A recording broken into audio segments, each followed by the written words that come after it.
Power sharing, ये class 10th का first chapter है, पॉलिटी का, डेमोक्रेटिक पॉलिटिक्स आपकी बुक होगी, उसमें पावर शेयरिंग का फार्मूला है, फार्मूला ही कह सकते हैं, चैप्टर है, आपको सिखाया जाएगा पावर शेयरिंग। पावर शेयरिंग कब होनी चाहिए, है ना, कहाँ होती है पावर शेयरिंग। पावर शेयरिंग हमारे यहाँ भी है, हमारे कंट्री में भी है। इस बुक में 2 एग्जाम्पल दिया जाएगा, एक बेल्जियम का, एक श्रीलंका का। उसके बारे में एक तरह से समझ लीजिए वो केस स्टडी है। बेल्जियम और श्रीलंका, है ना, बेल्जियम और श्रीलंका की एक तरह से केस स्टडी यहाँ पे दी हुई है। सपोज एक सिंपल सी चीज़ लेते हैं, हमारे यहाँ सपोज हिंदी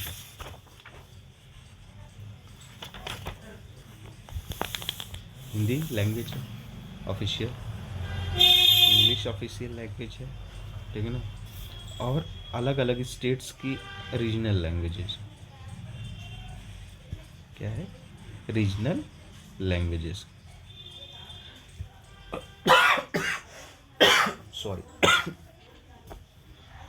तो अगर हम हिंदी को प्रमोट करने लगे, सपोज गवर्नमेंट कोई ऐसी आ गई, सपोज आज भी वाली जो गवर्नमेंट चल रही है, बीजेपी की गवर्नमेंट चल रही है, तो हिंदी को हमने प्रमोट करने लगा, तो हो सकता है नॉर्थ इंडियन लोग खुश हो जाएं, नॉर्थ इंडिया के लोग इससे खुश हों, पर क्या होगा, साउथ इंडिया के लोग जो तमिल, तेलुगु, मलयालम ये बोलने वाले लोग हैं, तो हो सकता है कुछ रिफ्ट, कॉन्फ्लिक्ट पैदा हो जाए, और इसका क्या होगा कि जो अदर पॉलिटिकल पार्टीज़ हैं, other political parties means suppose national party ही है, अपोजिशन में है, इस चीज़ को अपोज करती है, फिर ये हो गया कि रीजनल पार्टीज़ हैं वो अपोज करती हैं, क्योंकि राजनीति करने का मुद्दा उनको मिल जाएगा, पॉलिटिकल पार्टीज़ को एक मुद्दा मिल जाएगा। लेट अस रिमूव,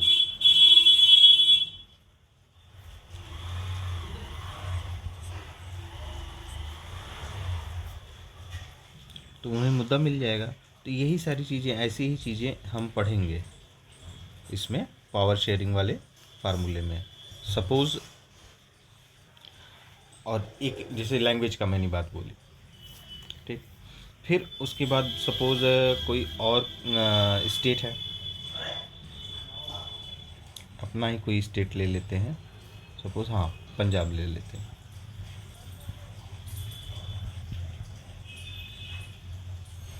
पंजाब ले लेते हैं, ठीक है ना, यहाँ पे अनावश्यक, या जम्मू कश्मीर ले लेते हैं, JNK ले लेते हैं, तो यहाँ पे भी तो हमारे यहाँ विवाद रहता है, ठीक।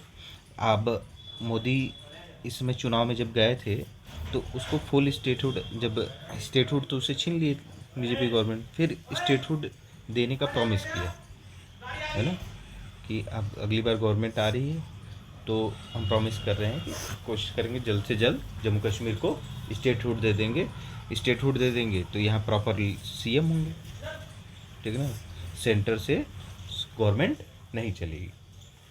तो यही सारी चीज़ें जो वहाँ पे कन्फ्लिक्ट रहा होगा शुरुआत में, 2 लैंग्वेज के लोग, 2 कल्चर के लोग, ठीक ना, उसका क्या होता है कि जितना पीपल फ़ायदा नहीं, लोग नहीं फ़ायदा उठाते हैं, उतना पॉलिटिकल पार्टीज़ फ़ायदा उठाती हैं अपनी सरकारें बनाने गिराने को, जहाँ तक हम अपने यहाँ देखते हैं, ठीक है। और वो चीज़ें लोगों में ना पहुँचे, वो कन्फ्लिक्ट लोगों में ना पहुँचे, उस चीज़ को हम यहाँ पे उसको सॉल्व कैसे करेंगे, तो उसका एक एग्जांपल बेल्जियम और श्रीलंका में हमें मिला, पर उसके लिए लोगों को क्या करना पड़ेगा, प्रोटेस्ट करना पड़ता है, ठीक है ना।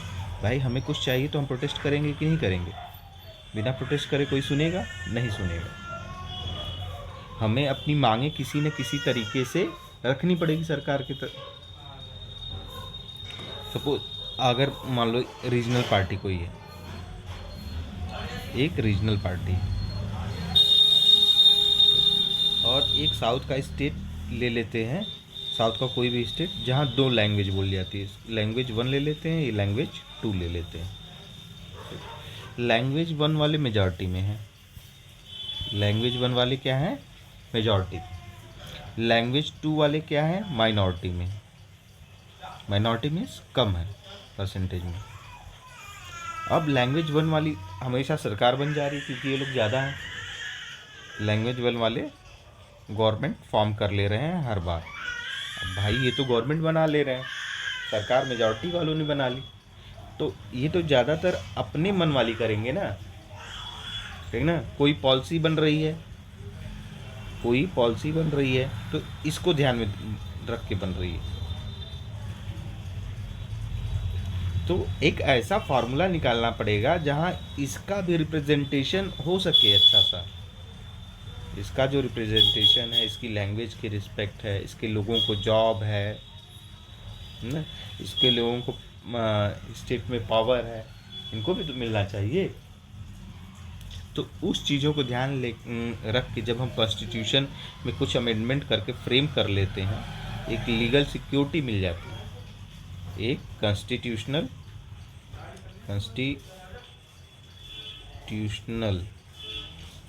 And legal security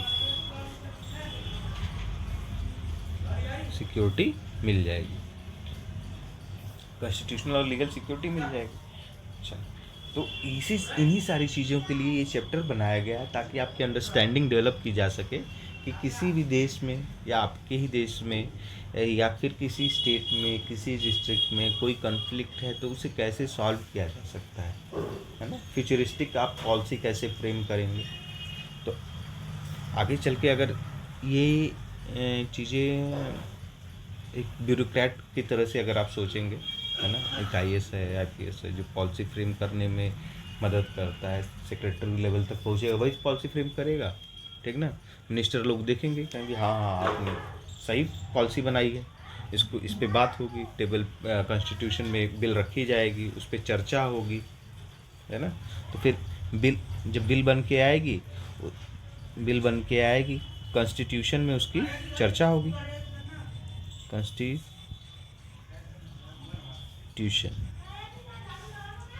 means Lok Sabha Rajya Sabha में उसकी चर्चा होगी। जब वहाँ से संशोधन होके सबको स्वीकार्य हो जाएगा, when the bill will have acceptance, है ना, तो फिर उसके बाद ये प्रेसिडेंट इस पे साइन करेंगे और ये एक्ट बन जाएगा, ठीक। तो इससे क्या होगा, कुछ न कुछ कॉन्फ्लिक्ट दूर होगा। इसीलिए कॉन्स्टिट्यूशन है, इसीलिए लॉ है, ताकि हम जो जितने भी कॉन्फ्लिक्ट्स हैं उसको मेजरली लोगों के जीवन से उसको हटा दिया जाए, ताकि एक जो समाज है, एक सोसाइटी है, एक कंट्री है, वो स्मूथली रन कर सके। रोज़ कहीं विवाद ही हो रहा है, रोज़ कहीं लड़ाई ही हो रही है, तो वो घर, वो देश, वो समाज तरक्की नहीं कर सकता है। So let us discuss this chapter, है ना। हम देखते हैं कि क्या दिया हुआ है इस चैप्टर में। अब क्या कह रहा है, with this chapter we resume the tour of democracy that we started last year. Last year में यानी 9th में इन्होंने क्या किया होगा, he started last year. We noted last year that in a democracy all power does not rest, all power कह रहा है an intelligent sharing of power among legislature, executive and judiciary is very important to the design of democracy. In this and the next two chapters we carry this idea of power sharing forward. We start with two stories from Belgium and Sri-Lanka. हाँ तो मैंने ना कि ये study किसके बारे में करेंगे, बेल्जियम और Sri Lanka. Both these stories are about how democracies handle demands for power sharing. The stories yield some general conclusions about the need for power sharing in democracy. This allows us to discuss various forms of power sharing that will be taken up in the following two chapters. चलिए, इससे एक चीज़ और मुझे याद आ गई। अभी news उठाइएगा, आप देखिएगा कास्ट सेंसस पे सारी रीजनल पार्टियाँ, अपोजिशन पार्टियाँ कह रही थी कि कास्ट सेंसस कराएंगे, ठीक, कास्ट सेंसस कराएंगे। फिर उसके बाद कहेंगे कि जिसकी जितनी हिस्से है ना भागीदारी, उसकी उतनी हिस्सेदारी। मतलब कि मान लो कि पर्टिकुलर कास्ट है सबसे ज़्यादा प्रोपोर्शन में भाई, तो उसके 10 रिप्रेजेंटेटिव होने चाहिए, इसके 10 रिप्रेजेंटेटिव होने चाहिए। मान लो शेड्यूल कास्ट के इतने रिप्रेजेंटेटिव हैं जितने, तो ये चीज़ तो कॉन्स्टिट्यूशन एक तरह से दे रखा है। कॉन्स्टिट्यूशन ने सीटें रिजर्व कर देती हैं कि हाँ ये एससी सीट है तो इस पर एससी कैंडिडेट चुनाव लड़ेगा, ये एसटी कैंडिडेट है इस पर एसटी सीट है इस पर एसटी कैंडिडेट चुनाव लड़ेगा। तो फिर इसकी ज़रूरत क्या है ना। तो उन्होंने कहा कि हम वेलफेयर स्कीम्स उसके हिसाब से बनाएंगे कि कौन सी कास्ट पिछड़ी हो रही है, कौन सी कास्ट है ना पीछे रह गई है, ये सारी चीज़ें देख के हम बनाएंगे, पॉलिसी बनाएंगे। पर इसका तो मैलिशियस इंटेंशन भी हो सकता है। आप सोच सकते हो क्या हो सकता है, malicious intention. Malicious intention means जैसे ब्रिटिशर्स का था, फूट डालो राज करो, तो इस पार्टिकल पार्टी ऐसे सेंसेस उनको चाहिए तो उसके हिसाब से वो करेंगे। और सपोज इसका नुकसान क्या हो सकता है, कास्ट सेंसस में किसकी पॉपुलेशन का शेयर बहुत कम है ना। हमारी जो पूरा डेमोग्राफी है उसमें सपोज कोई ऐसी कास्ट है, C1 ले लेते हैं, C1 का जो शेयर है बहुत कम, ठीक। तो भाई इस पर तो कोई पॉलिटिकल पार्टी ध्यान नहीं देगी, है कहे कि भाई यहाँ से तो वोट मिलना नहीं है, क्या शेयर है इसको छोड़ो, इसको क्या पीस किया जाए, इसके लिए क्या पॉलिसी बनाया जाए, इस पर क्या ध्यान दिया जाए। तो इसका भी तो नुकसान हो सकता है कि नहीं। तो इस चीज़ का नुकसान भी हो सकता है। और फ़ायदे की बात केवल एक ही दिख रही है कि अगर इकोनॉमिक सेंसस केवल कराए होते हैं, है ना। कास्ट सेंसस डिवाइड क्यों करना है कास्ट को सोसाइटी में, ठीक ना। इसकी बात ही मत करिए, आप इकोनॉमिक सेंसस करा लीजिए कि आर्थिक रूप से कौन पिछड़ा है उसको आगे लाना है स्ट्रीमलाइन में, ठीक ना। एजुकेशनली कौन बैकवर्ड है उसको लाना है, ठीक ना। सोशली कौन पिछड़ रहा है उसको आगे लाना है, ये चीज़ होता है सही इंटेंशन। तो ये जो चैप्टर होता है, जो पॉलिटी होती है, पॉलिटी हमारी इसी चीज़ की अंडरस्टैंडिंग बढ़ाने के लिए ये सब्जेक्ट बना हुआ है। फिर क्या कहता है, the stories yield some general conclusions about the need for power sharing in democracy. This allows us to discuss various forms of power sharing that will be taken up in the following 2 chapters. 2 chapters में अगले पढ़ेंगे हम।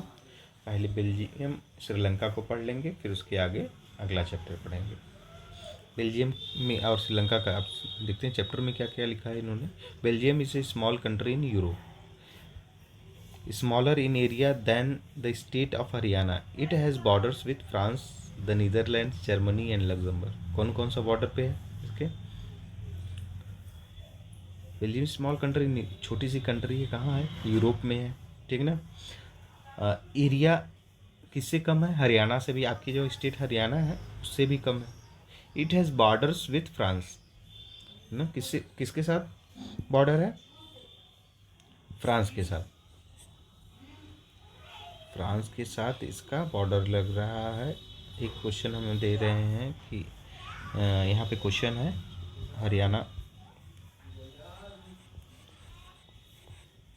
हरियाणा का CM, governor, capital, ठीक ना। ये चीज़ आप comment करिएगा हमें कि कौन क्या है Haryana. It has borders with France, the Netherlands, Germany and Luxembourg. किसका है, France, Netherland, Germany, Luxembourg.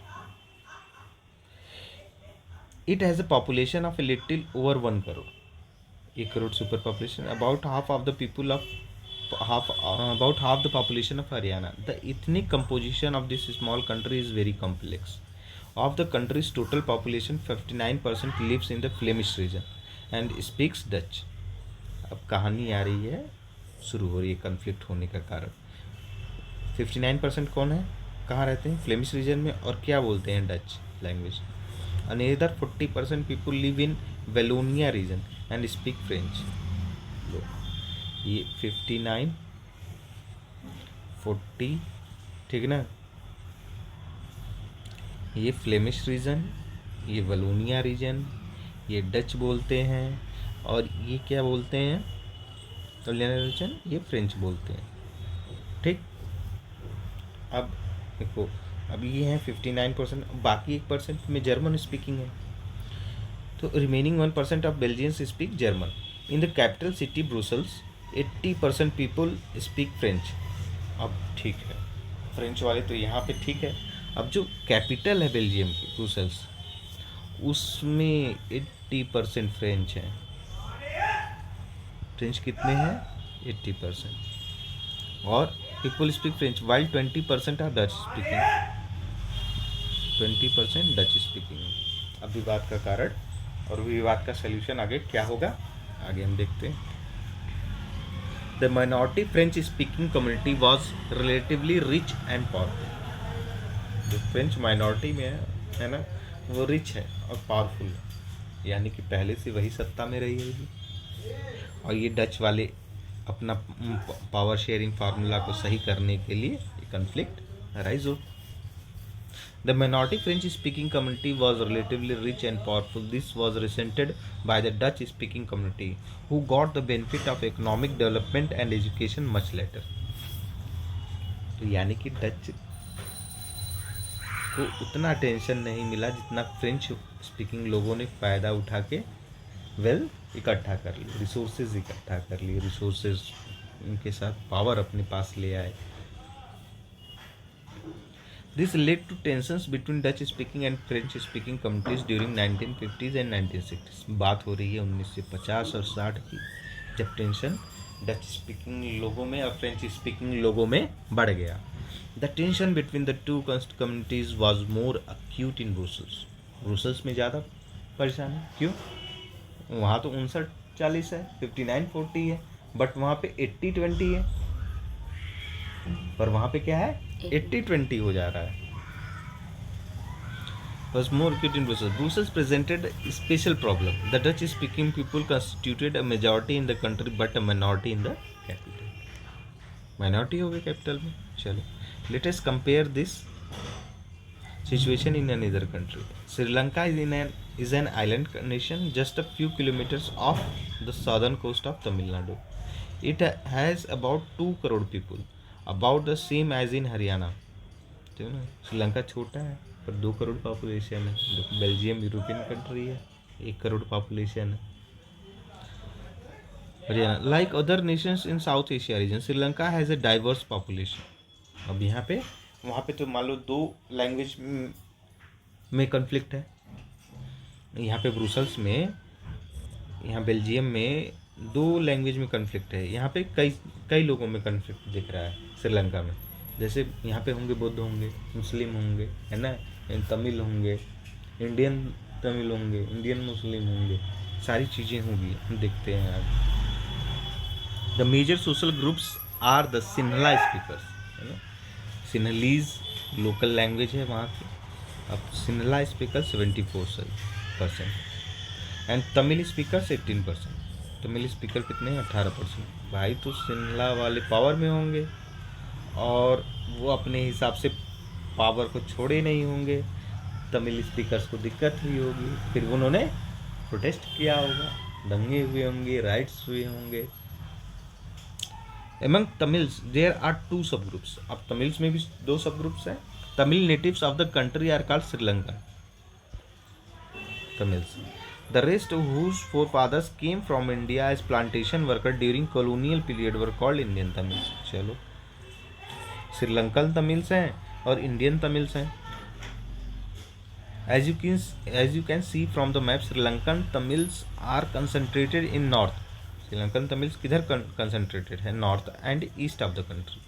Suppose ये श्रीलंका है, तो श्रीलंकन तमिल का कंसंट्रेशन एरिया ये है, ये नॉर्थ हो गया, ये ईस्ट हो गया, नॉर्थ ईस्ट।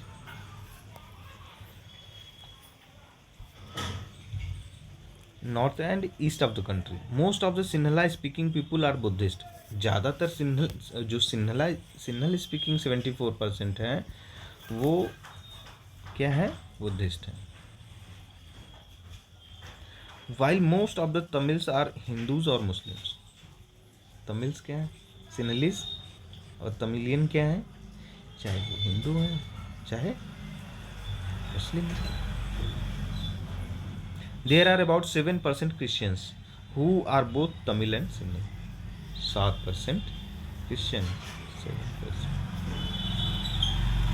यानी 7% कम नहीं होता है।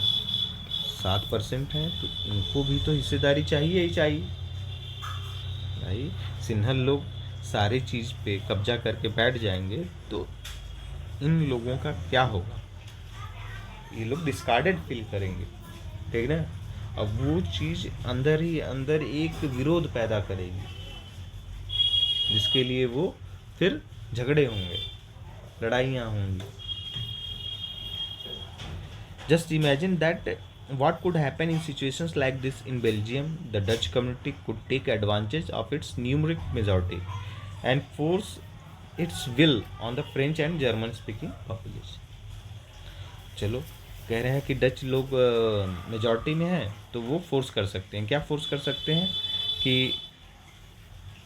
अपनी आइडियोलॉजी, अपनी चीज़ें ज़बरदस्ती, जैसे यहाँ पे श्रीलंका में सिन्हल फोर्स कर सकते थे, कर ही रहे थे, है ना।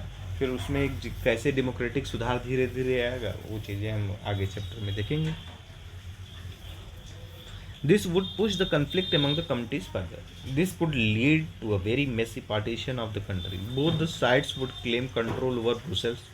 In Sri Lanka, the Sinhal community enjoyed an even bigger majority and could impose its will on the entire country. Now let us look at what happened in both these countries. आगे हम देखेंगे, तो ये introduction था chapter का। फिर इसके बाद हम देखेंगे आगे कि श्रीलंका में क्या इम्प्रूवमेंट आया और श्रीलंका में क्या इम्प्रूवमेंट आया और ब्रुसेल्स में क्या इम्प्रूवमेंट आया और कैसे लेके आए वो शीट शेयरिंग फार्मूलाज, सारी चीज़ें कि पावर शेयरिंग फार्मूलाज, ताकि वो कॉन्फ्लिक्ट को दूर किया जा सके। बात करता है मेजॉरिटेरियनिज्म इन श्रीलंका। तो मेजॉरिटी में कौन है वहाँ पे, सिन्हलीज। कौन है,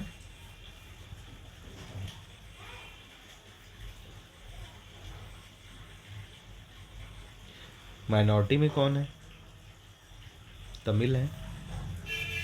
तमिल में भी 2 हैं, श्रीलंकन तमिल है, इंडियन तमिल है। इंडियन तमिल में भी 2 हैं, हिंदू हैं, मुस्लिम है, ठीक ना। फिर 7% Christian. Sri Lanka emerged as an independent country in 1948। चलो डायरेक्ट क्वेश्चन पूछ दिया उसने कहीं हिस्ट्री में किसी कंपटीशन में कि श्रीलंका कब आज़ाद हुआ, when did Sri Lanka got freedom. Sri Lanka, क्योंकि पिछले एक पेपर में क्वेश्चन में पूछा था कि चाइना कब आज़ाद हुआ था, ये बिहार के टीचर का एग्ज़ाम था, उसमें उसने पूछ दिया डायरेक्ट कि चाइना कब आज़ाद हुआ, तो इंडिया 1947, है ना। तो ये चाइना वाला आपको बताना है, ये क्वेश्चन आपके लिए। पीछे भी 2 क्वेश्चन दिए हमने, और हरियाणा के लिए और ये श्रीलंका के लिए। आगे आपके लिए question, Sri Lanka 1948। The leaders of the Sinhal community sought to secure dominance over government, ठीक है। अब सिन्हल लोग ऑटोमेटिक चीज़ है, by virtue of their majority, है ना। जो मेजॉरिटी में रहेगा वही सोचेगा ना कि मैं ही पावर सब रखूं। भाई हम लोग ज़्यादा हैं तो कॉलोनी में अभी कोई कास्ट ज़्यादा हो जाए, लगेगा कि अरे, है ना, इन्हीं लोगों का डोमिनेंस है, यही लोग बढ़ चढ़ के हर चीज़ में हिस्सा लेंगे, बोलेंगे। पर उनको भी चाहिए कि जो और लोग हैं उनको रिप्रेजेंटेशन दिया जाए। As a result, the democratically elected government adopted a series of majoritarian measures to establish Sinhal supremacy, है ना। सिन्हल सुप्रीमेसी को इस्टेब्लिश करने के लिए elected government series of majoritarian measures to establish Sinhala supremacy. अच्छा, पहले जब आज़ाद हुआ कंट्री, है ना, तो सिन्हल सुप्रीमेसी को इस्टेब्लिश करने के लिए बहुत सारी ऐसी पॉलिसीज लाए होंगे, बहुत सारे एक्ट लाए होंगे, वो बहुत सारे हैं नियम कानून लाए हैं। In 1956, an act was passed to recognize Sinhala as the only official language. लो, विवाद का कारण आ गया ना कि इंग्लिश नहीं, सीधे सिन्हल लैंग्वेज जो है उसको ऑफिशियल लैंग्वेज का दर्जा। लो, सब लोग सिन्हल पढ़ो। Thus disregarding Tamil, the governments followed preferential policies that favored Sinhal applicants for university positions and government jobs. पक्षपात भी होने लगा, जो बात मैं पहले ही बता चुका हूँ। A new constitution stipulated that the state shall protect and foster Buddhism. Buddhism major religion है तो उसको प्रमोट करेंगे। तो हिंदू कहाँ गए, क्रिश्चियन कहाँ गए हैं? फिर उसके बाद all this government measures coming one after the other gradually increase the feeling of alienation among the Sri Lankan Tamils. They felt that none of the major political parties led by the Buddhist Sinhala leaders was sensitive to their language and culture. है ना, कोई भी हमें ध्यान नहीं दे रहा है, कोई गवर्नमेंट आ रही है। They felt that the constitution and government policies denied them equal political rights, discriminated against them in getting jobs and other opportunities and ignored their interests. उनके इंटरेस्ट को इग्नोर किया जा रहा है, तो वास्तव में किया जा रहा है, तो जो किया जा रहा है तो वो लगेगा भी।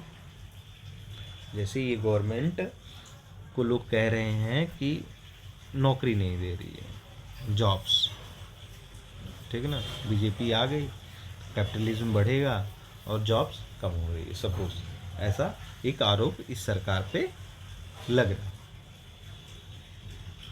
तो भाई विरोधाभास होगा ना इस पार्टी के लिए, कुछ न कुछ लोगों का होगा, यूथ का होगा, है ना। फिर पॉलिसी डिनाइड, फिर बाद क्या कह रहा है, दे फेल्ट दैट, वो जो डिस्क्रिमिनेशन वाली बात होगी।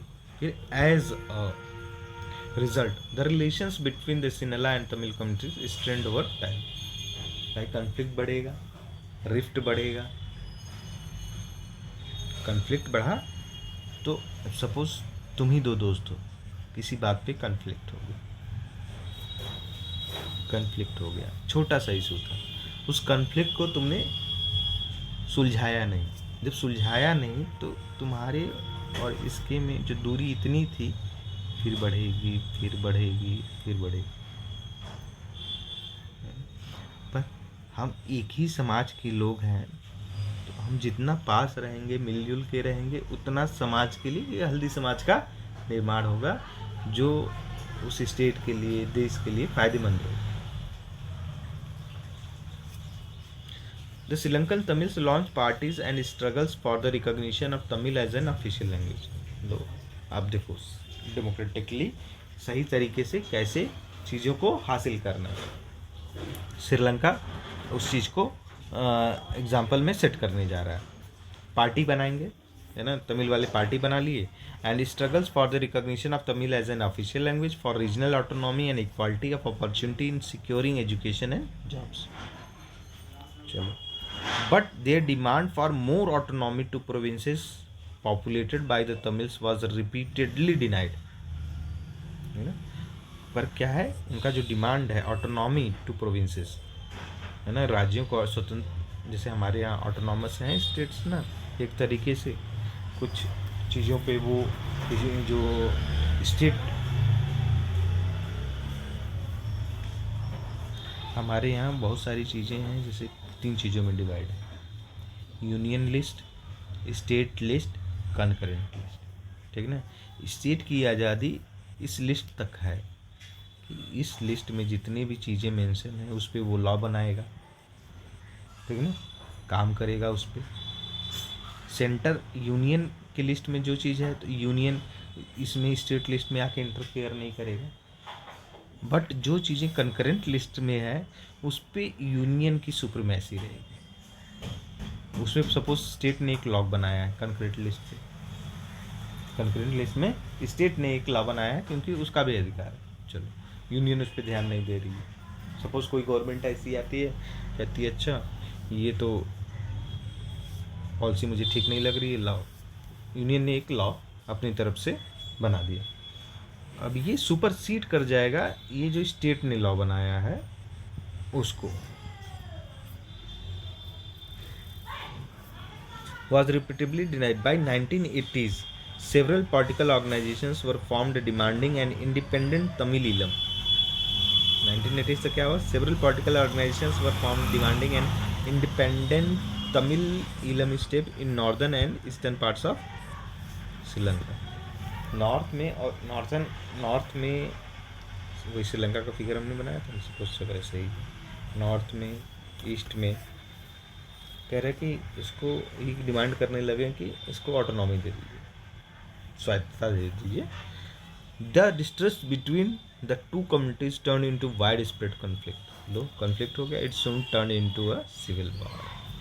क्या हो सकता है ऐसी चीज़ों का? बहुत बड़ी, जो देश की इकोनॉमी को पीछे ले जाएगा। आप आपस में ही लड़ रहे हैं, बाहर वाला उसका फ़ायदा उठाएगा कि हम कोई मान लो हमारा दुश्मन देश है तो वो सोचेगा यहाँ पे सिविल वार बना रहे, तब तक हम आगे बढ़ जाएंगे economy. As a result thousands of people of both the communities have been killed. बहुत लोग मारे भी जा चुके हैं। Many families were forced to leave the country as refugees and many more lost their livelihoods. भाई जो शांति प्रिय हैं वो सिविल वार से झगड़ा बचा के भाई यहाँ से निकलेंगे तो कोई साउथ ईस्टर्न स्टेट कोई भी कंट्री वहाँ चला जाएगा, जिसके पास और पैसे हैं वो यूरोपियन कंट्री में चला गया, कुछ लोग पड़ोसी देश पास में इंडिया है वहाँ चले आएंगे हैं। तो पड़ोसी देशों में भी तो प्रेशर होगा पॉपुलेशन का, भाई उनकी पॉपुलेशन है वो फीड कर रहे हैं, फिर दूसरी पॉपुलेशन और आ गई। जैसे आपके यहाँ इसमें रोहिंग्या वाली प्रॉब्लम है ना, वैसे ही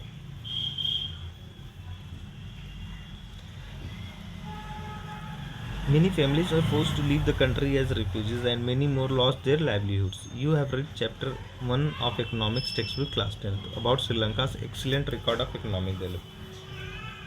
श्रीलंका का एक्सीलेंट रिकॉर्ड इकोनॉमिक डेवलपमेंट वो हम इकोनॉमिक वाली टेक्स्ट बुक में पढ़ लेंगे।